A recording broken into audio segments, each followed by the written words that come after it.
बंधु इसके पीछे वाला जो वीडियो हम बना रहे थे सरकम सेंटर पे जो आधारित था, अचानक गलती से फ़ोन ऑफ करना हम भूल गए थे, तो अचानक कहीं से कॉल आ गया, तो वो वीडियो वहीं पे एंड हो गया। तो फिर से हमको मतलब जो है एक नया वीडियो इसके कारण बनाना पड़ रहा है। देखिए, हमने कहा the centre of circle circumscribing the triangle, ठीक है। ये है आपका, देखिए बाहर से सर्किल है, इसका जो केंद्र है ये इसका क्या हुआ, सरकम सेंटर। इन सेंटर वाले केस में क्या होता था कि आपका सर्किल त्रिभुज के अंदर रहता था, उसका सेंटर इन सेंटर कहलाता था, ठीक है। बात समझते चलिएगा। The point eight which all the three perpendicular bisector of side cut each other. यहाँ से देखिए क्या होता है कि सरकम, अभी हमने आपको सिद्ध करके दिखाया था पिछले वीडियो में। अगर पिछला वीडियो आपने नहीं देखा है तो देख लीजिए, जस्ट इसके पहले वाले नंबर का वीडियो आप देखिएगा तो बात समझ में आएगी। हमने दिखाया था उस वीडियो में कि यहाँ से जब हम परपेंडिकुलर डालेंगे तो ये BC को बाइसेक्ट कर देगा। यहाँ से जब हम परपेंडिकुलर डालेंगे AC पर तो ये भी AC को बाइसेक्ट कर देगा, यानी समद्विभाजित कर देगा, दो बराबर भागों में बांट देगा, और ये भी इसे दो बराबर भागों में बांट देगा। तो तीन त्रिभुज है, तीनों त्रिभुज का परपेंडिकुलर बाइसेक्टर, देखिए तीन साइड है। किसी भी लाइन पर अगर हम एक लाइन लेते हैं तो इस पर परपेंडिकुलर तो कई खींचा जा सकता है, आप इस बात को समझिएगा, ठीक है। परपेंडिकुलर कई खींचा जा सकता है, लेकिन बाइसेक्टर तो किसी एक ही पॉइंट पर होगा ना। बाइसेक्टर तो कहीं नहीं खींचा जा सकता है, वो तो ठीक जो बीच वाला पॉइंट होगा वही होगा। तो परपेंडिकुलर बाइसेक्टर ये आपका हुआ। तो तीनों साइड का जब हम परपेंडिकुलर बाइसेक्टर लेंगे ना, तीनों को हम बढ़ा देंगे आगे तीनों तरफ, तो वो एक बिंदु पर कट जाएगा। समझ रहे मेरी बात को? उसी बिंदु को हम क्या कहते हैं, सरकम सेंटर। हम लोग पहले जब स्टार्टिंग में प्रिपरेशन स्टार्ट किए थे तो खुद से बुक से पढ़ा करते थे, तो उस समय बस बुक में ये लिखा हुआ रहता था कि परपेंडिकुलर बाइसेक्टर का जो मीटिंग पॉइंट है उसे हम सरकम सेंटर कहते हैं। और इसमें लिखा हुआ रहता था कि एंगल बाइसेक्टर, चूँकि हमने आपको इन सेंटर में दिखाया था कि ये तीनों जो लाइन है यानी IR, IP, IQ, ये एंगल बाइसेक्टर है। तो हम लोग इस चीज़ को याद ही कर लेते थे कि IR, IQ, IP angle bisector है, इसलिए एंगल बाइसेक्टर का जो मीटिंग पॉइंट होगा वो जहाँ मिलेगा वो इन सेंटर होगा, और भुजाओं के परपेंडिकुलर बाइसेक्टर का जो मीटिंग पॉइंट होगा वो हमारा क्या होगा, सरकम सेंटर होगा।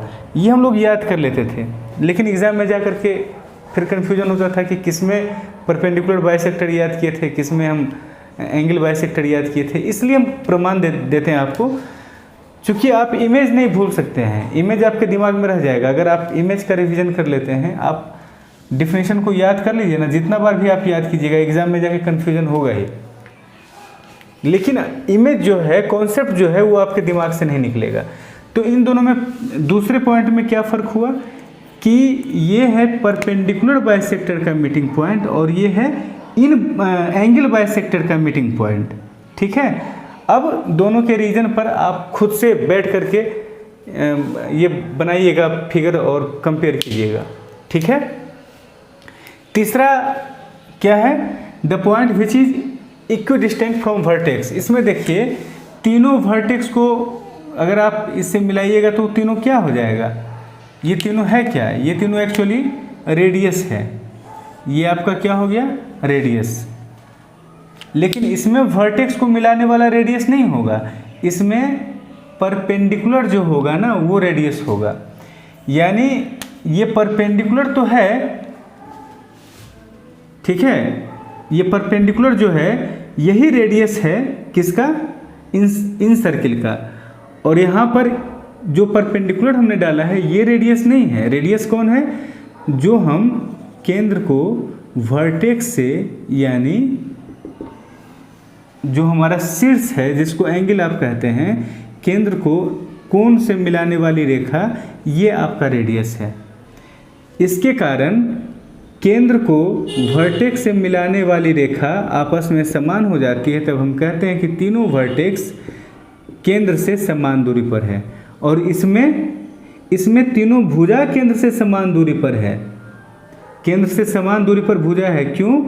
क्योंकि यहाँ से जब हम तीनों पे परपेंडिकुलर डालते हैं, हमने पहले आपको बताया था कि कोई साइड है, कोई लाइन है, किसी बिंदु से अगर दूरी पूछा जाएगा तो ये दूरी आप नहीं कह सकते कि ये इस लाइन का इस बिंदु से दूरी हुआ। लाइन का बिंदु से दूरी होने का मतलब क्या होता है कि बिंदु से जो आप परपेंडिकुलर लाइन पर डालेंगे ना, यही जैसे ये O है और ये लाइन L है, तो O से L का दूरी क्या कहलाएगा? जो आप यहाँ से परपेंडिकुलर डालेंगे उसका जो लंबाई होगा उसे आप डिस्टेंस कहेंगे फ्रॉम O टू L। तो PR का इस इन सेंटर से डिस्टेंस क्या है? जो हमने यहाँ परपेंडिकुलर डाला। QR का इस इन सेंटर से डिस्टेंस क्या है? जो हमने यहाँ से परपेंडिकुलर डाला।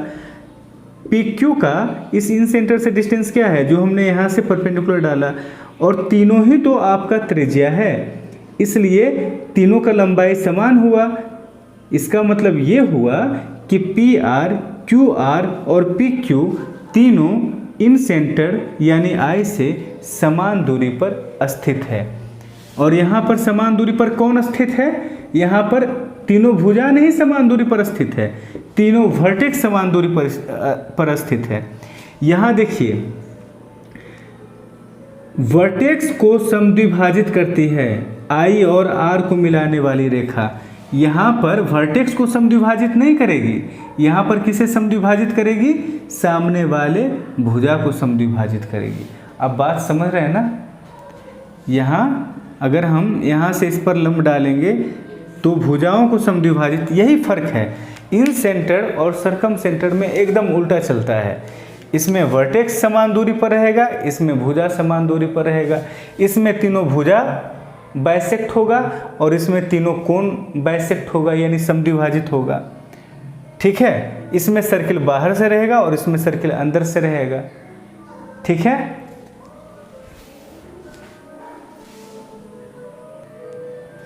देखिए, अगर ये हमारा ABC है ना, तो BC इस सर्किल का जीवा यानी कोण कहलाएगा।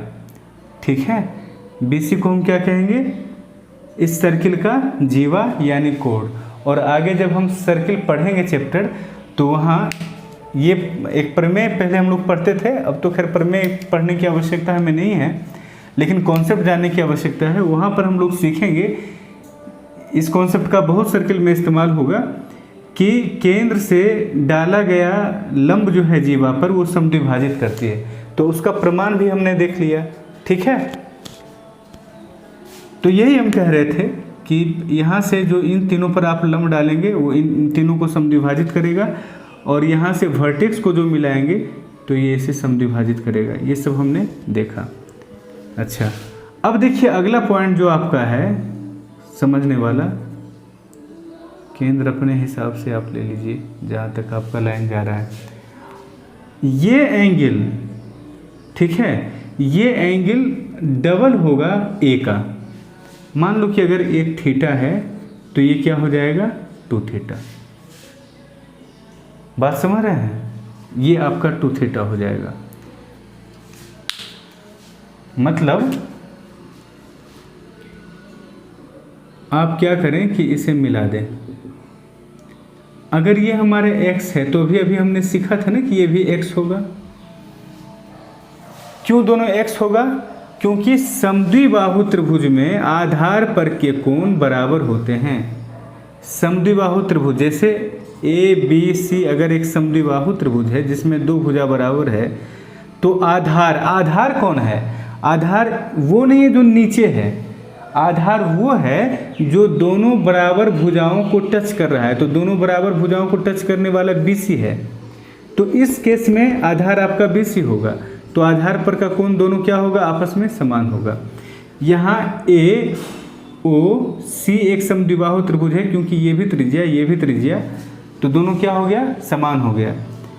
तो ये और ये आपका क्या हो जाएगा, समान हो जाएगा। और ऐसे भी हमने आपको यहाँ सर्वांशम करके दिखाया था अभी थोड़ी देर पहले, या पिछले वीडियो में आप कह लीजिए कि ये ट्रायंगल और ये ट्रायंगल दोनों क्या हो जाएगा, कॉन्ग्रुएंट हो जाएगा, तो ये और ये बराबर हो जाएगा। इन द सेम वे अगर ये y है, अगर ये y है, ये देखिए x है तो ये भी x है, ये y है तो ये भी क्या होगा, y होगा। ठीक है, अब देखिए अब हम क्या करते हैं, ध्यान दीजिएगा, COA एक ट्रायंगल है ना, COA एक ट्रायंगल है, आप इस पर गौर कीजिएगा। ये COA क्या है, एक ट्रायंगल है। हम क्या करते हैं कि इसका जो AO भुजा है ना, इसको ऐसे ही आगे थोड़ा खींच देते हैं, बढ़ा देते हैं। जब हम इसको आगे बढ़ा देंगे तो बताइए ये कोण किसके बराबर हो जाएगा, क्योंकि ये एक्सटीरियर एंगल हो जाएगा, है ना, बाह्य कोण हो जाएगा। तो बाह्य कोण इसके और इसके योग के बराबर हो जाएगा, दैट मीन्स ये 2x हो गया।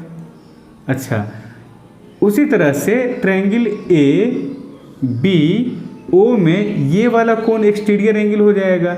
अब इस कोण को आप छोड़ दीजिएगा, जो इससे सटा हुआ कोण है, x ये माने y और ये y के योग के बराबर ये हो जाएगा, यानी ये 2y हो जाएगा। दैट मीन्स ऊपर में अगर आपका x प्लस y है तो यहाँ केंद्र पर का कोण क्या आया, 2x प्लस 2y यानी 2 इंटू एक्स प्लस वाई। इसलिए हम लोग सर्किल में पढ़ाते हैं कि परिधि पर का कोण का डबल होता है केंद्र पर का कोण। आज आपको रीजन भी समझ में आ गया होगा, ठीक है। तो हम लोग देखिए क्या करते थे, जब स्टार्टिंग में हम लोग जब पढ़ते थे, और चूँकि वही जो हम लोग के साथ परेशानी हुई, तो हम जब आपको टीच करते हैं तो प्रयास हमारा ये रहता है कि जो परेशानी हम लोग को हुई थी स्टार्टिंग में, वो परेशानी आपके साथ ना रहे। हम लोग इन सेंटर और सरकम सेंटर का डिफिनीशन रट लिए थे, ठीक है। बार बार हम आपसे कह रहे हैं कि स्टार्टिंग में क्या हुआ था कि पहला बार जब एग्ज़ाम देना था, समय बहुत कम था, तो ज़्यादा तैयारी करने का भी मौका नहीं मिला था। तो उस कंडीशन में हम लोग क्या किए थे कि इन सेंटर का डिफिनीशन क्या होता है, इन सेंटर का प्रॉपर्टीज़ क्या होता है, जैसा बुक में एक क्वांटम कैट का बुक था, जैसा उसमें लिखा हुआ था वैसा ही हम लोग याद कर लिए थे। लेकिन याद करने से काम नहीं चलता है। जैसे इन सेंटर यहाँ पर I है, A अगर ये है तो ये B है, ये C है, तो BIC का वैल्यू क्या होगा, हम लोग याद किए थे 90 प्लस A/2। हमने आपको रीज़न बताया इसका कि ऐसा क्यों होगा, क्योंकि ये एंगल बाइसेक्टर हो जाएगा, ठीक है। अगर रीज़न आपको पता है तो आप कभी नहीं भूलिएगा, लेकिन अगर यही सरकम सेंटर है तो फिर BOC 2 इंटू A हो जाएगा, 90 प्लस A/2 नहीं होगा। क्योंकि हम आपके दिमाग में ये इमेज बनना चाहिए कि यहाँ पर क्या होगा, सर्किल बाहर से घेरेगा, और पहले वाले केस में इन सेंटर वाले केस में क्या होगा, अंदर से घेरेगा। बाहर से जब घेरेगा तो ये और ये बराबर होगा, लेकिन समद्विभाजित नहीं होगा। बाद बाकी आप थोड़ा रिवाइज कीजिएगा, सारा कॉन्सेप्ट आपका क्लियर हो जाएगा, ठीक है। आइए कुछ सवाल हम लोग देखते हैं। हम आपको सजेस्ट करना चाहेंगे यहाँ पर कि सवाल में जाने के पहले एक बार आप सरकम सेंटर का जितना भी कॉन्सेप्ट हमने सीखा उन सब का रिवीजन कर लीजिए। साथ ही अगर हो सके तो इन सेंटर का भी अगर आपने नोट्स बनाया है तो उसका रिवीजन कर लीजिए, दोनों का कंपैरिजन कर लीजिए, ठीक है। इस बहाने उसका कॉन्सेप्ट ही, इन सब चीज़ों का कॉन्सेप्ट ही जो है सो सवाल में कोई जान नहीं रहता है। सवाल बेहद आसान होता है, अगर कॉन्सेप्ट क्लियर नहीं है तो सवाल आपका टफ हो जाएगा। देखिए सवाल में कहा जा रहा है कि ABC एक ट्रायंगल है जिसमें O सरकम सेंटर है यानी परिकेंद्र है। एंगल B देखिए, ABC एक ट्रायंगल है, ABC एक ट्रायंगल है, हमने ऐसे बना लिया, जिसमें B को 60 डिग्री दिया गया है और पूछा क्या गया है, AOC को पूछा गया है आपसे। O है जहाँ सरकम सेंटर, ठीक है। तो ये हो तो जाएगा 120, अभी ये जानते हैं, लेकिन अभी अभी आपने ताज़ा पढ़ा है ना, इसलिए आपके दिमाग में भी तुरंत आंसर आ गया होगा कि 120 होगा। कुछ दिन छोड़ दीजिएगा, जब ये पुराना हो जाएगा फिर आप भूल जाइएगा कि पता नहीं यहाँ पर क्या होगा। तो तो उस केस में क्या करना है कि एक सर्किल, अगर आप भूलते हैं तो एक सर्किल आपको बाहर से इस तरह से बना लेना है।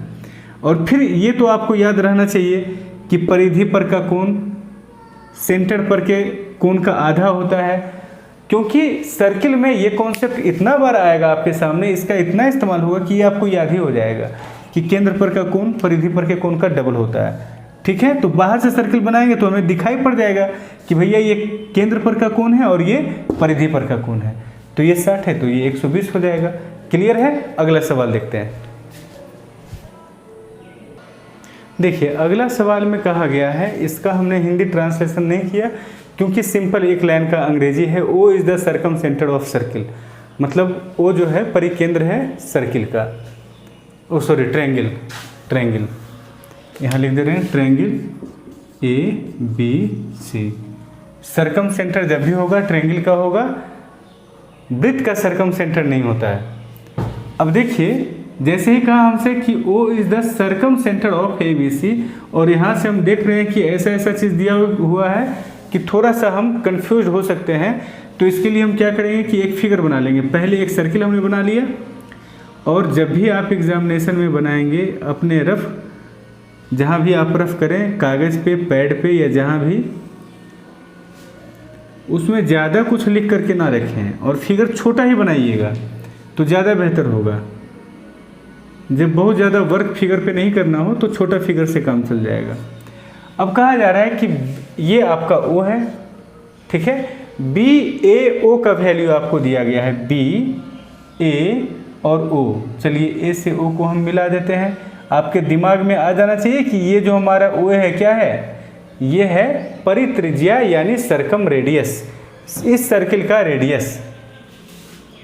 ये आपको कितना दिया हुआ है, BAO 30 डिग्री। अच्छा, ये है आपका 30 डिग्री, और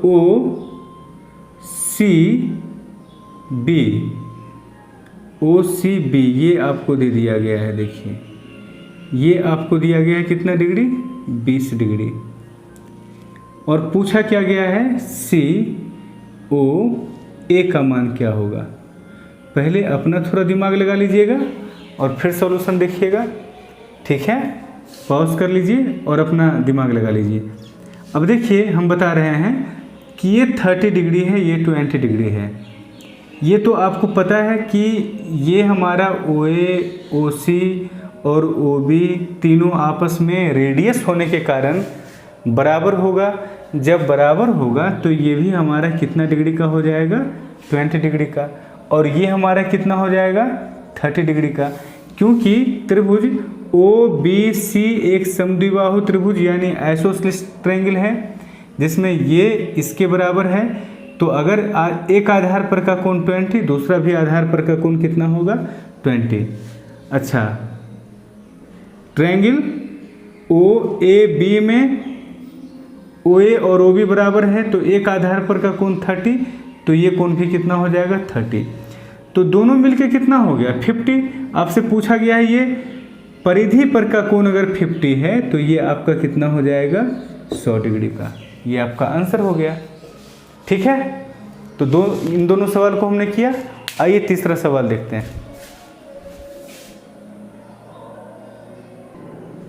देखिए सवाल में कहा जा रहा है कि एक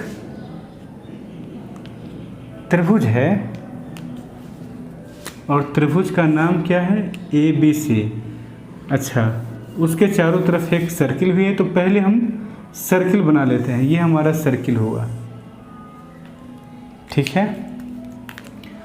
अब इसमें हम क्या करते हैं बंधु, एक त्रिभुज इस तरह से बना लेते हैं।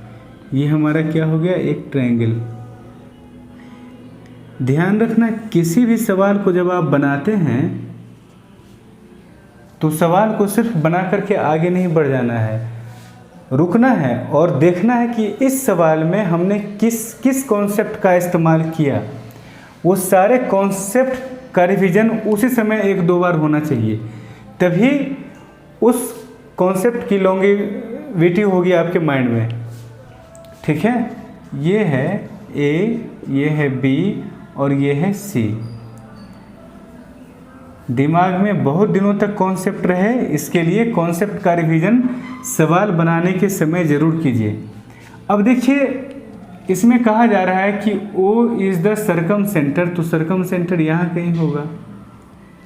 अब ध्यान रखिएगा कि किसी त्रिभुज का सर्कम सेंटर इसके बाहर भी हो सकता है, इन सेंटर बाहर नहीं हो सकता है, क्योंकि इन सेंटर में सर्किल ही आपका अंदर रहता है, लेकिन सर्कम सेंटर आपका बाहर भी जा सकता है। कब बाहर जाएगा? जब अधिक कोण यहाँ पर 90 डिग्री से ज़्यादा बड़ा कोण होगा, तो उस कंडीशन में आपका ये जो है नीचे चला जाएगा, क्योंकि जब यहाँ 90 डिग्री होगा ना, आगे हम लोग सीखेंगे राइट एंगल ट्रायंगल, जब हम देखेंगे कि राइट एंगल ट्रायंगल में सर्कम सेंटर इन सेंटर सेंट्रोइड कहाँ बनता है, तो वहाँ पे हम आपको बताएंगे कि जब यहाँ 90 डिग्री होगा ना, तो आपका ये वाला जो साइड है ये सर्कम सेंटर से पास कर जाएगा, और 90 डिग्री से जब बड़ा हो जाएगा तो ये वाला जो साइड है ये और ऊपर चढ़ जाएगा, और आपका सेंटर जो है वो नीचे रह जाएगा। तो इस केस में ऐसा नहीं हम ले रहे हैं, ABC एक ट्रायंगल है जिसमें ये आपका O है, ये सर्कम सेंटर है, और A आपका क्या है? A आपका वर्टेक्स है जिसका कि वैल्यू आपको 50 डिग्री दिया हुआ है। अब देखिएगा, अब कहा जा रहा है सवाल में, जो कहा जा रहा है सवाल में एक एक चीज़ को आप देखते चलिएगा। कहा जा रहा है सवाल में कि B और C को टच करने वाली स्पर्श रेखाएं, स्पर्श रेखा किसका स्पर्श रेखा? सर्किल का स्पर्श रेखा, सर्किल का स्पर्श रेखा हमने इस तरह से बना लिया। स्पर्श रेखा किसी सर्किल को हमेशा केवल और केवल एक पॉइंट पर टच करती है, एक पॉइंट से अधिक पर टच नहीं कर सकती है। अगर टच कर रही है इसका मतलब है कि हम बना नहीं पा रहे हैं, और ये ऑलमोस्ट इम्पॉसिबल है कि हाथ से हम सही से फिगर बना लें। कहाँ काटती है? P पर काटती है। अब कहा जा रहा है कि ये 50 डिग्री है, तो ये आपका कितना डिग्री होगा? ठीक है, अब आप दिमाग लगाइए, ये हमें 50 डिग्री दिया हुआ है, ये हमारा कितना डिग्री होगा ये निकालना है। देखिएगा, पहले आप खुद से पॉज करके सोच लीजिए, फिर हम बताते हैं। ये हमारा सर्कम सेंटर है ना, सर्कम सेंटर है, तो ये तो हमें पता है कि सर्कम सेंटर पर कितने डिग्री का कोण बनेगा, सर्कम सेंटर पर कितने डिग्री का कोण बनेगा?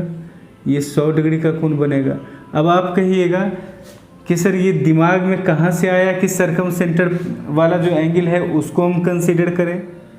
ठीक है, जैसे ये एंगल दिया गया है, ये एंगल पूछा गया है, तो फिर इस एंगल को लिखने का क्या मतलब बनता है, क्यों आपने लिखा है? तो ये जब सवाल में दिया हुआ है कि O इज सर्कम सेंटर, ठीक है ना, तो इसका मतलब है कि इसका कुछ ना कुछ इस्तेमाल होगा तभी दिया है। तो हमने क्या किया कि ये पॉइंट B और ये पॉइंट C को O से मिला दिया, तो ये हमारा कितना हो गया? 100 डिग्री हो गया। अब यहाँ एक बात हम आपको बताना चाहेंगे, थोड़ा यहाँ चतुर्भुज का भी कॉन्सेप्ट लिया गया है, सर्किल का भी कॉन्सेप्ट है, चतुर्भुज का भी कॉन्सेप्ट है, ट्रायंगल का भी कॉन्सेप्ट है। सारा जब मिल जाता है तब एक सवाल आपका ढंग का बन पाता है, जो कि CGL के मेंस में ज़्यादातर पूछा जाता है। अगर ये 100 डिग्री है तो हमने आपको बताया था कि केंद्र से अगर टेंजेंट को मिला दीजिएगा ना, तो ये कोण कितने डिग्री का हो जाएगा? 90 डिग्री का। आप देखिए, इन सेंटर जब हम पढ़ा रहे थे आपको, तो वहाँ हमने आपको बताया कि टेंजेंट पर हमेशा ही लंब होता है। क्या? ये मतलब त्रिज्या। इसलिए हम कहते हैं कि रीजन जो हम पढ़ाते हैं वो इसलिए पढ़ाते हैं क्योंकि रीजन का इस्तेमाल सवालों में होता है। ठीक है, हम प्रूफ देते हैं, जो हम बताते हैं, अगर थ्योरम कोई हम बता रहे हैं तो उसका प्रमाण हम आपको देते हैं। प्रमाण देने के पीछे यही वजह है। आज देखिए यहाँ पर आपको एक एग्जाम्पल मिल गया है। एक तरह से हम जो ये बताए थे वहाँ इन सेंटर में कि जो रेडियस है वो हमेशा टेंजेंट पर लंब होगा, नहीं भी बता सकते थे। जो पॉइंट था वो सीधा हम आपको लिखा सकते थे, लेकिन हमने ये पॉइंट वहाँ बताया था। क्यों? क्योंकि इसका इस्तेमाल होता है सवाल में। अभी कई सवाल मिलेगा जिसमें ये सारा कॉन्सेप्ट, जो प्रूफ हम आपको थ्योरम में देते हैं वो सारा प्रूफ का इस्तेमाल होगा किन चीज़ों में, सवालों में। वो डायरेक्ट थ्योरम का प्रूफ आपसे नहीं पूछेगा, ये बात सही है, लेकिन उस प्रूफ में जो कॉन्सेप्ट हम सीखते हैं उसका सवालों में इस्तेमाल होता है। जैसे कि यहाँ इस्तेमाल हुआ, अगर ये आप नहीं समझ रहे हैं क्यों 90 डिग्री ये हो गया, तो आप हमारा इन सेंटर और एंगल बाइसेक्टर का वीडियो देखिए, आपको बात समझ में आ जाएगी। ये 90 डिग्री हुआ, उसी तरह से ये भी 90 डिग्री होगा। त्रिज्या हमेशा स्पर्श रेखा पर क्या होती है, लंब होती है। अब देखिए आपके पास एक चतुर्भुज बन गया है ओ बी पी सी।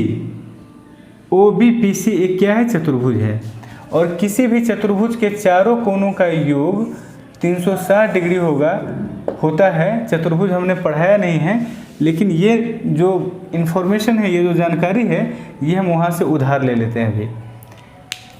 तो ये दोनों मिलकर के 180 हो गया, अब ये दोनों मिलकर के भी 180 होगा। दैट मीन्स ये हमारा कितना हो जाएगा, 80 डिग्री। ठीक है, हमारा आंसर हो गया 80 डिग्री। अब यहाँ पर लगे हाथ आप इस बात को समझ लीजिए, आगे सर्किल में भी हम बताएंगे आपको। ठीक है, कि किसी सर्किल को, कोई सर्किल है, अगर बाहर से 2 टेंजेंट आप इस पे डालेंगे, ठीक है, तो एक चतुर्भुज बनेगा जिसमें इन दोनों कोणों का योग हमेशा क्या होगा, 180 डिग्री। ये बात आप याद ही रख लीजिएगा, अगली बार आपको ये जो है इतना बनाना ना पड़े। कई बार जब चीज़ों को देख लीजिएगा तो हो सकता है एग्ज़ाम में जो सवाल पूछा जाता है, कई सवालों का फिगर आपको नहीं बनाना पड़ेगा। कॉन्सेप्ट जितना ज़्यादा अच्छा रहेगा, एग्ज़ाम में मेहनत आप उतना ही कम करेंगे, और कॉन्सेप्ट जितना ख़राब रहेगा, यानी घर पे अगर आप कॉन्सेप्ट पे मेहनत करके नहीं जाते हैं तो फिर एग्ज़ाम में मेहनत आपका बढ़ जाएगा, और एग्ज़ाम में मेहनत का बढ़ जाना मतलब एग्ज़ाम से बाहर हो जाना, कंपटीशन से बाहर हो जाना। एग्ज़ाम बिल्कुल आपका इजली जाएगा, तभी आप उसमें क्वालिफाई कर पाएंगे। ठीक है, आइए अगला सवाल देखते हैं। देखिए बेहद आसान सवाल है, जैसे कहा जा रहा है सवाल में हम वैसे करते चले जाएंगे। ठीक है, एक त्रिभुज है ABC, एक त्रिभुज है ABC जिसका परिकेंद्र है O, और फिर कहा जा रहा है ये है ABC जिसका परिकेंद्र है O। फिर आपसे कहा जा रहा है कि भाई OE, O से परपेंडिकुलर डाला किस पर, AC पर, ये आपका है OE, और फिर OCE ये आपको दिया गया है कितना डिग्री, 30 डिग्री। हिंदी वाले में शायद लिखना भूल गए, ये आपका 30 डिग्री है। ये 30 डिग्री है तो वैल्यू पूछा है किसका, B का। अगर माइंड में इमेज नहीं बन पा रहा है तो आप इस तरह से एक सर्किल बना लीजिए, तब आपका कॉन्सेप्ट क्लियर हो जाएगा। ये वैल्यू आपसे पूछा गया है। ठीक है, आप करेंगे क्या, ऐसे तो आपको यहीं दिख जाना चाहिए कि ये अगर 30 है, ये 90 है, तो ये कितना बचेगा, ये 60। अगर यहाँ 60 होगा तो इस तरफ भी 60 ही होगा, क्योंकि दोनों ये वाला और ये वाला त्रिभुज क्या होता है, सर्वांगसम होता है। ये परपेंडिकुलर भी है, बाइसेक्टर भी है। अब देखिए ये सारा कॉन्सेप्ट अगर आपके माइंड में रन नहीं कर रहा है कि OE जो है वो परपेंडिकुलर है, जैसे एक होता है कि इन्फॉर्मेशन हमें मिल गया, हम जान गए, जानने के जैसा, और एक है कि हमारे माइंड में वो सारी बातें रन करने लगी हैं। तो सवाल तब जाकर के आपसे एग्जाम में बनेगा जब सारा कॉन्सेप्ट आपके माइंड में एकदम दौड़ रहा है। मेरी बात समझ रहे हैं, आदमी के माइंड का 2 हिस्सा होता है, एक कॉन्शियस पार्ट होता है, एक सब कॉन्शियस पार्ट होता है। तो जब तक इन्फॉर्मेशन कॉन्शियस पार्ट में है तब तक वो इन्फॉर्मेशन आपका नहीं है, वो बुरा वक्त में साथ छोड़ के चला जाएगा। आप मेरी बात समझ रहे हैं, जब तक कॉन्शियस पार्ट में है, मतलब हम दिमाग लगाएं तब वो बात आए याद, तो समझ लीजिएगा कि बुरा वक्त में वो छोड़ के चला जाएगा, बुरा वक्त में आपका दिमाग नहीं लगेगा। जैसे अगर आप बाइक चलाना सीखते हैं तो स्टार्टिंग में आपको बताया जाता है ना कि भाई यहाँ ब्रेक लगाना, यहाँ गियर लगाना, तो स्टार्टिंग में जब 2-4 दिन आप चलाते हैं, 10 दिन चलाते हैं, तो उस समय सारा इन्फॉर्मेशन जो आपका दोस्त या आपके गार्जियन जो आपके दिमाग में दिए हैं वो सब कॉन्शस पार्ट में नहीं गया है, वो आपके कॉन्शस पार्ट में है। तो होता क्या कि अचानक से ट्रक आ जाएगा तो सारा इन्फॉर्मेशन आप भूल जाइएगा, मारना चाहिए ब्रेक, आप दबा दीजिएगा क्लच, आपकी गाड़ी और फ्री हो जाएगी। मेरा एक्सीडेंट ऐसे में एक बार हो चुका है, इसलिए हम आपको बता रहे हैं कि जो इन्फॉर्मेशन कॉन्शस पार्ट में है बुरा वक्त में वो इन्फॉर्मेशन साथ छोड़ के चला जाता है और एग्जाम में बहुत प्रेशर आपके ऊपर रहेगा। तो कॉन्शस पार्ट में जो है उसको सबकॉन्शस पार्ट में भेजने का एक ही तरीका है कि उस इन्फॉर्मेशन को बार बार आप प्रैक्टिस कीजिए। जैसे हमने कहा कि ओ से इस पर डालेंगे लम्ब तो इसको समद्विभाजित करेगी, ये बात आप जान लिए हैं, फिर कॉपी बंद करके आगे बढ़ गए कि हम तो सीख ही लिए हैं, सर ने सिखाया, हमने सीखा। ये काम आने वाला नहीं है। काम कब आएगा? जब आप इस चीज़ का बार बार प्रैक्टिस करेंगे। जैसे ये मेरे सबकॉन्शियस में है, अगर हम सोए रहेंगे अचानक से हमें उठाओ और पूछो, हम बता देंगे। क्यों? क्योंकि एकदम दिमाग में रन कर रहा है ये सब बात। लेकिन आप सोए रहेंगे, आपसे उठा करके पूछेंगे तो कभी आपके दिमाग में इन सेंटर वाला प्रॉपर्टी आ जाएगा, कभी सर्कम सेंटर वाला प्रॉपर्टी आ जाएगा। इसलिए हम कहते हैं ये 30 है, ये 60 है। अगर आपके माइंड में पूरा तरह से बसा हुआ है ना तो आपको टाइम ही नहीं लगेगा। ये 60 है तो ये भी 60 होगा, आप ऐसे आंसर कीजिएगा। हालांकि होगा क्या, 60 है तो ये 60 होगा। अब ये केंद्र पर का 120 हो गया तो ये होगा 60, ठीक है। लेकिन आप छलांग लगाना सीख जाइएगा प्रैक्टिस से। इसलिए इन चीज़ों का बार बार प्रैक्टिस होना आपके लिए बेहद आवश्यक है। आपका आंसर हुआ 60। आइए अगले सवाल में आते हैं।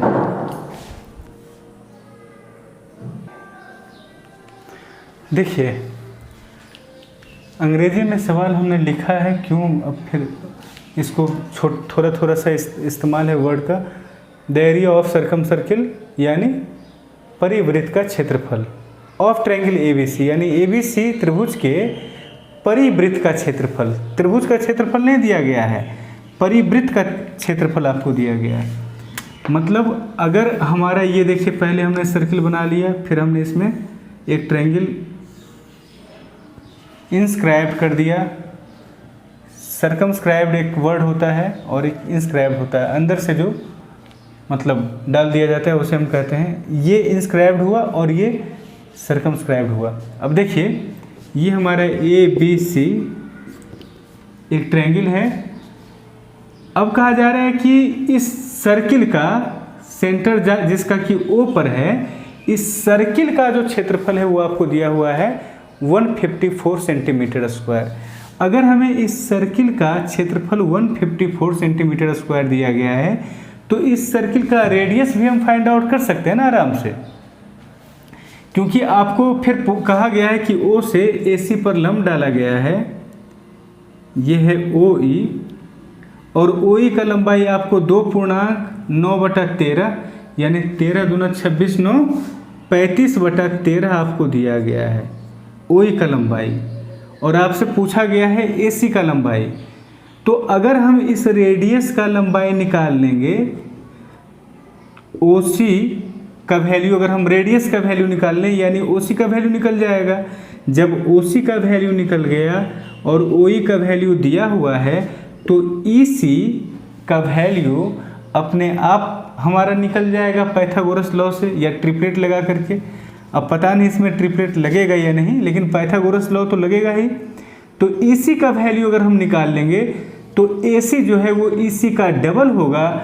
बार बार हम आपसे कह रहे हैं कि सर्कम सेंटर जो है वहाँ से जब हम भुजाओं पर लंब डालते हैं तो भुजाओं को वह समद्विभाजित करता है। यानी अगर हम EC का वैल्यू निकाल लें तो उसे डबल करके हम AC का वैल्यू फाइंड आउट कर लेंगे। बस इतना ही है। तो हमें फाइंड आउट क्या करना है? सबसे पहले हमें OC फाइंड आउट करना है। आप मेरी बात को समझ रहे हैं? और आप अगर नहीं जानते हैं तो यहाँ हम बता दे रहे हैं कि किसी भी सर्किल का क्षेत्रफल यानी एरिया ऑफ सर्किल क्या होता है? πr², जिसमें पाई आपका है 22/7। ये इन्फॉर्मेशन, ये जानकारी भी हमने सर्किल चैप्टर से उधार लिया, इंटू r²। इसका वैल्यू आपको दिया हुआ है कितना? 154, ठीक है। ये 22 से आपका कट जाएगा 7 बार में, यानी आर स्क्वायर का मान ये 7 जब आप इस तरफ भेज दीजिएगा तो 7 स्क्वायर हो गया। दैट मीन्स आपका रेडियस यानी आर का वैल्यू 7 हो गया, यानी ओसी हो गया आपका 7। आर हमारा 7 स्क्वायर है तो ओसी हमारा कितना हो गया, 7 हो गया। एग्जाम में अनावश्यक मत लिखते रहना, ऐसा नहीं कि एग्जाम में हमने लिखा है यहाँ पर आर स्क्वायर बराबर 7 तो आर स्क्वायर बराबर 7 स्क्वायर तो आर बराबर 7, ये सब लिखने में टाइम अपना वेस्ट मत करना। प्रयास आपका हमेशा ये होना चाहिए कि पेन का हम कम से कम इस्तेमाल करने के लिए हमें क्या करना है, मतलब कि जहाँ पेन का इस्तेमाल किए बगैर अगर हम अपना माइंड से काम कर लें। इसलिए हम कहते हैं आपसे बार बार कि अपने इमेजिनेशन को बढ़ाओ, सोचो, ठीक है। प्रयास हर रोज़ प्रैक्टिस करो अपने इमेजिनेशन को बढ़ाने के लिए। अब ये है 7, ये है 35/13, तो ये निकालना है। देखिए हमने आपको बताया था ट्रिपलेट का रेशियो होता है, पहले हम ट्रिपलेट देख लेते हैं। एच, पी और बी। पी एच आपको 7 दिया हुआ है, पी आपको 35/13 दिया हुआ है, बी निकालना है। ट्रिपलेट आपको याद होना चाहिए, जो बेसिक 2-4 ट्रिपलेट है। अब देखिए अनुपात आपको तुरंत दिख जाना चाहिए कि 13 और 5 का अनुपात है। अगर आप 13 और 5 का अनुपात निकालने में सक्षम नहीं है तो फिर वहाँ प्रॉब्लम होगा एग्जाम में, क्योंकि आपको निकालने में ये टाइम लग जाएगा। आप मेरी बात को समझ रहे हैं। जो फंडामेंटल चीज़ है उस पर प्रैक्टिस करना ज़रूरी होता है, लेकिन लोग फंडामेंटल चीज़ों पे प्रैक्टिस नहीं करते हैं, सीधा सवाल पे जाते हैं, कहते हैं ये सब तो बच्चों का खेल है, इसमें हम क्या करें। जैसे हम रेशियो में जो छोटा छोटा कॉन्सेप्ट है उस पर प्रैक्टिस करने के लिए कहते हैं, परसेंटेज में, रेशियो में, फ्रैक्शन में। लोग क्या कहते हैं कि ये सब तो बच्चों का खेल है, अब क्या हम रेशियो में करते रहें। लेकिन अगर रेशियो के फंडामेंटल चीज़ों का प्रैक्टिस आप नहीं करेंगे तो फिर बड़े बड़े सवालों को भी बनाने में आपका हालत ख़राब हो जाएगा। अब एक बंदा होगा जो कि देखते ही कह देगा कि 13 और 5 का अनुपात होगा, ये मतलब एच और पी का अनुपात क्या होगा, 13 और 5 का अनुपात, और आप हैं कि निकालने में लगे रहेंगे तो आपका टाइम लगेगा। इसलिए रेशियो में इन चीज़ों का प्रैक्टिस ज़रूर कीजिएगा। अगर ये 13 यूनिट है, ये 5 यूनिट है, तो ये आपका 12 यूनिट होगा ट्रिपलेट के हिसाब से। और 13, अब देखिए यहाँ पर फिर रेशियो का इस्तेमाल होगा, यूनिटरी मेथड का।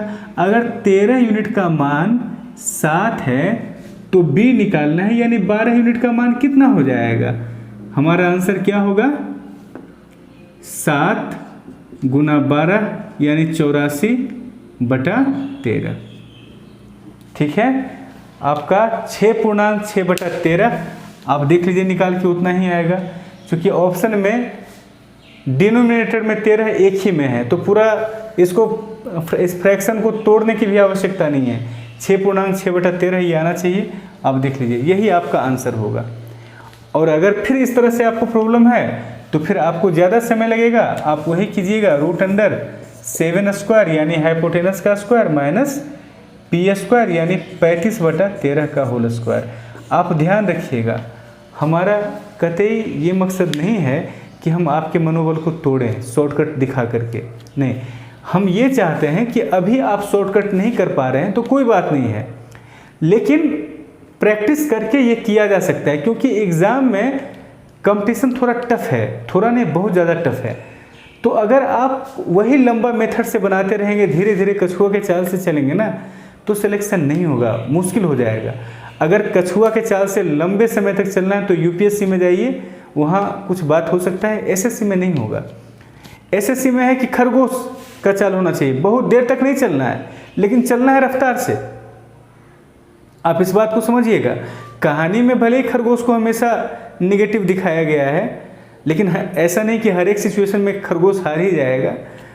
ये बात सही है कि सतत अभ्यास आपका होना चाहिए लंबे समय तक, लेकिन अभ्यास किस चीज़ के लिए, धीरे धीरे चलने के लिए नहीं, अपने अंदर स्फूर्ति लाने का अभ्यास आपको करना होगा। जो काम हम 5 लाइन में कर रहे हैं वो काम हमारा एक छलांग में हो जाएगा, इसके लिए आपको अभ्यास करना ही पड़ेगा। जो छोटा छोटा कॉन्सेप्ट है उसका बार बार आपको रिपीटेशन करना होगा। आप मेरी बात को समझ रहे हैं, तो कहीं जाकर के सफलता मिलेगी। आज का क्लास यहीं तक, ठीक है। सरकम सेंटर्ड और इन सेंटर्ड फिनिश हुआ हमारा। ध्यान रखिएगा, सरकम सेंटर्ड और इन सेंटर पर अभी और भी सवाल आएंगे जब सवालों का सिलसिला स्टार्ट होगा after theory, completion of theory. Theory के संपन्न हो जाने के बाद हम लोग सवालों का सिलसिला स्टार्ट करेंगे, तो उसमें कई इन सेंटर का सवाल आएगा, कई सरकम सेंटर का सवाल आएगा। ठीक है, आज यहीं पे रोकते हैं क्लास को, और इसके बाद जो हम लोग का पॉइंट होगा वो होगा सेंट्रोइड, और उसके बाद ऑर्थोसेंटर यानी केंद्रक और लंब केंद्र अगले वीडियो में हम सीखेंगे। ठीक है, तो बने रहिए हमारे साथ, नेक्स्ट वीडियो में मिलते हैं।